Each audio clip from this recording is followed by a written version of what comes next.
ఇక తెలుగు రాష్ట్రాల్లో వెదర్ ఎలా ఉండబోతుందన్న వివరాలు పూర్తి సమాచారం మా కొలీగ్ ప్రతిభ అందిస్తారు.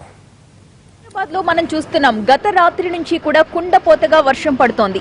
ఇది ఎటువంటి వాన అని చెప్తున్నారంటే వాతావరణ శాఖ అధికారులు మనం కొద్ది రోజుల క్రితం చూసాం 3 గంటల పాటు ఏకదాటిగా కురిసిన వర్షానికి జనజీవనం మొత్తం అస్తవ్యస్తమైంది. దానికంటే ఎక్కువగా ఇప్పుడు వర్ష తీవ్రత ఉంటుందని చెబుతున్నారు. బంగాళాఖాతంలో ఏర్పడిన అల్పపీడన ప్రభావంతో తెలంగాణ వ్యాప్తంగా 2 రోజుల పాటు భారీ నుంచి అతి భారీ వర్షాలు కురుస్తాయి. ఇప్పటికే విస్తారంగా వానలు పడుతూ ఉన్నాయి. హైదరాబాద్, రంగారెడ్డి జిల్లాల్లోని పలు ప్రాంతాల్లో భారీ వర్షం కురిసింది.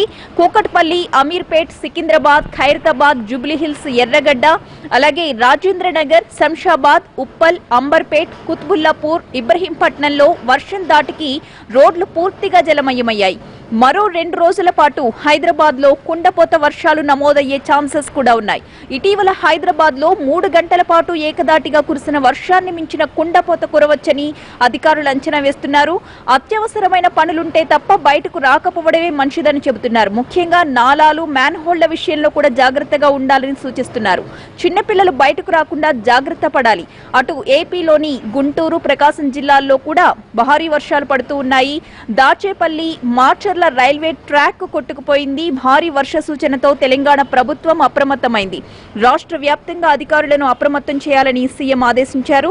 జిల్లా కలెక్టర్ కార్యాలయాల్లో కంట్రోల్ రూమ్స్ కూడా ప్రారంభించాలని, ఎప్పటికప్పుడు సమాచారం తెప్పించుకుని స్పందించాలని సూచించారు. జీహెచ్ఎంసీ కమిషనర్ జనార్దన్ రెడ్డి అలాగే హైదరాబాద్ పోలీస్ కమిషనర్ మహేందర్ రెడ్డితో కూడా సీఎం మాట్లాడారు. గ్రేటర్ హైదరాబాద్ లో అవసరమైన చర్యలు తీసుకోవాలని ఆదేశాలు కూడా జారీ చేయడం జరిగింది. ఇక వాతావరణ శాఖ హెచ్చరికలతో జీహెచ్ఎంసీ కూడా జాగ్రత్తలు తీసుకుంటోంది. అయితే జీహెచ్ఎంసీ ఏర్పాటు చేసిన కంట్రోల్ రూమ్స్ 3 షిఫ్టుల్లో పనిచేయాలని ఆదేశించారు జీహెచ్ఎంసీ కమిషనర్ జనార్దన్ రెడ్డి. అలాగే వివిధ శాఖల అధికారులు, జోనల్ అధికారులు, ఇంజనీర్లకు ప్రత్యేకంగా సూచనలు పంపించడం జరిగింది. లోతట్టు ప్రాంతాల్లో నివసించే వారిని కూడా సురక్షిత ప్రాంతాలకు తరలించాలని ఆదేశించారు. వర్ష పరిస్థితుల్ని ఎదుర్కొనేందుకు హైదరాబాద్ లో 119 యాక్షన్ టీంలతో పాటు సెంట్రల్ ఎమర్జెన్సీ బృందాలు కూడా నిరంతరం పనిచేస్తున్నాయని కమిషనర్ తెలియజేయడం జరిగింది. మొత్తానికి చూసుకున్నట్లయితే ఇక్కడ గత రాత్రి నుంచి కూడా కుండపోతగానే వర్షం పడుతుందని చెప్పాలి.